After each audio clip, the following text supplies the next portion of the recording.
Mereka itulah yang beroleh ampunan dan pahala yang besar. Hadirin jamaah salat Idul Fitri rahimakumullah. 5 pesan moral ini hanyalah sebagian dari hikmah saum atau hikmah puasa yang sejatinya tetap melekat pada diri kita saat Ramadan berlalu. Jika 5 pesan itu bisa kita pelihara, kita berharap negeri ini akan bangkit dari keterpurukan. Hadirin jamaah Idul Fitri rahimakumullah, marilah kita akhiri khutbah ini dengan pembacaan doa. Semoga kita bisa tetap mempertahankan kemenangan yang telah kita raih di bulan Ramadan, serta memohon agar dapat dipertemukan kembali dengan bulan Ramadan yang akan datang. Amin. Amin ya rabbal alamin. Allahumma ghfiril muslimina wal muslimat wal mu'minina wal mu'minat al ahya'i minhum wal amwat, innaka sami'un qaribun mujibu da'wat wa ya qadiyal hajat. Ya Allah, berilah petunjuk rahmat dan karunia kepada kami dalam menempuh kehidupan ini. Berilah kami kekuatan dan kemampuan agar kami senantiasa dapat berpegang teguh kepada ajaran-ajaran-Mu ya Allah. Dan dimanapun kami berada, tumbuhkanlah kecintaan, keikhlasan dan ketulusan di hati kami untuk saling memaafkan dan mencintai dan melindungi. Ya Rabb, berilah petunjuk dan kemampuan kepada kami, kepada pemimpin kami, agar dapat membawa bangsa ini keluar dari segala kesulitan, menuju ke dalam suasana kedamaian dan kemakmuran di bawah ampunan dan ridha-Mu. Bapak Ibu jamaah sekalian dirahmati Allah Subhanahu wa taala, sebelum kami melanjutkan doa, izinkan saya menyampaikan kisah nyata seorang ibu yang merindukan anaknya di hari raya.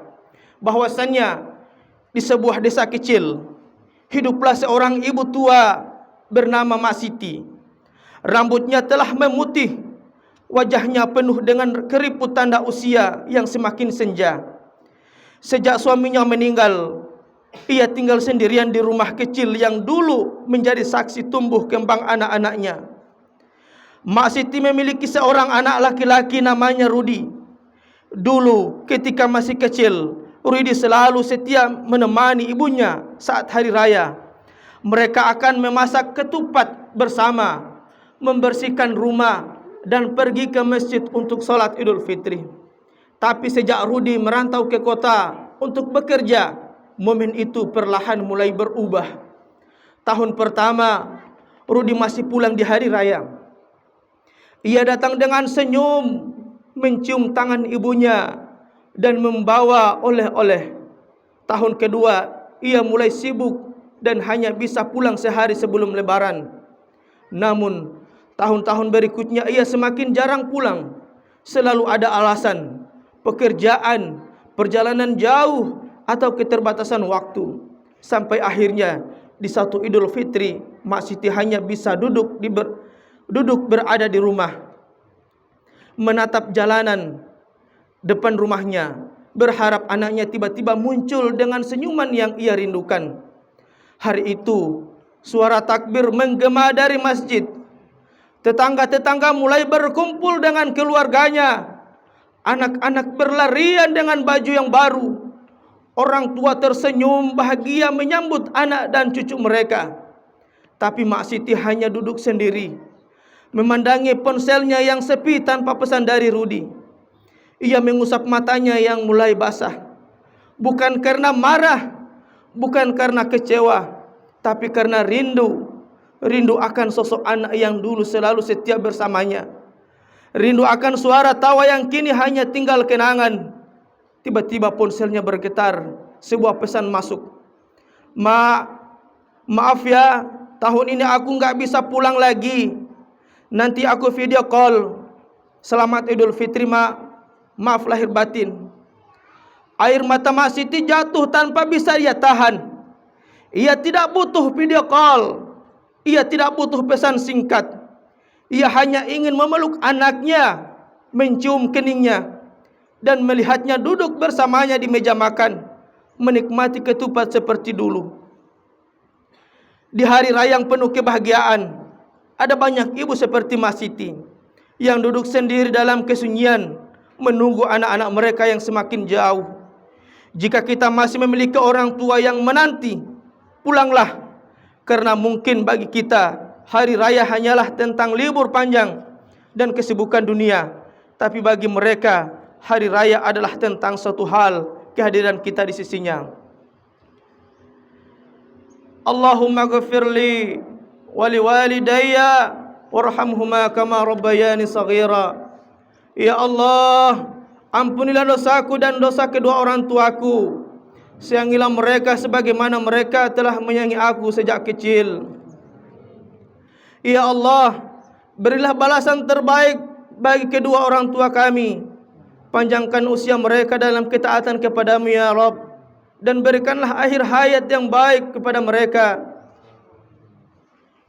Ya Allah, tolonglah saudara-saudara kami di Palestina, jadilah penolong dan pelindung mereka, kokohkan langkah mereka, bebaskan mereka dari segala belenggu, sembuhkan yang terluka, dan rahmatilah para syuhada mereka. Ya Allah, ya Rabb, turunkan kepada mereka kesabaran dan kemenangan, satukan mereka dalam kebenaran, dan berikan kepada mereka keamanan serta ketenangan. Ya Allah, hancurkan para penzalim, gagalkan rencana jahat mereka, dan kembalikan kezaliman mereka kepada diri mereka sendiri. Ya Allah, ya Rabb, Engkaulah sebaik-baik penolong, hanya kepadamu kami berserah diri. Kabulkanlah doa kami. Rabbana taqabbal minna innaka antas samiul alim, wa tub alaina innaka antat tawwabur rahim. Rabbana zalamna anfusana wa illam taghfir lana wa tarhamna lanakunanna minal khasirin. Allahumma arinal haqqa haqqan warzuqna ittiba'ah, wa arinal batila batila warzuqna ijtinabah. Allahumma inna nas'aluka ridhaka wal jannah wa na'udzubika min sakhatika wan nar. Allahumma innaka afuwun tuhibbul afwa fa'fu anna. Allahumma innaka afuwun tuhibbul afwa fa'fu anna. Allahumma innaka afuwun tuhibbul afwa fa'fu anna. Allahumma ighfiril muslimina wal muslimat wal mu'minina wal mu'minat al ahya'i minhum wal amwat innaka sami'un qaribun mujibu da'wat wa yaqdiyal hajat. Allahumma rabbana atina fid dunya hasanah wa fil akhirati hasanatan wa qina adzaban nar. Subhana rabbika rabbil izzati amma yasifun wa salamun alal mursalin walhamdulillahi rabbil alamin. Wassalamu alaikum warahmatullahi wabarakatuh.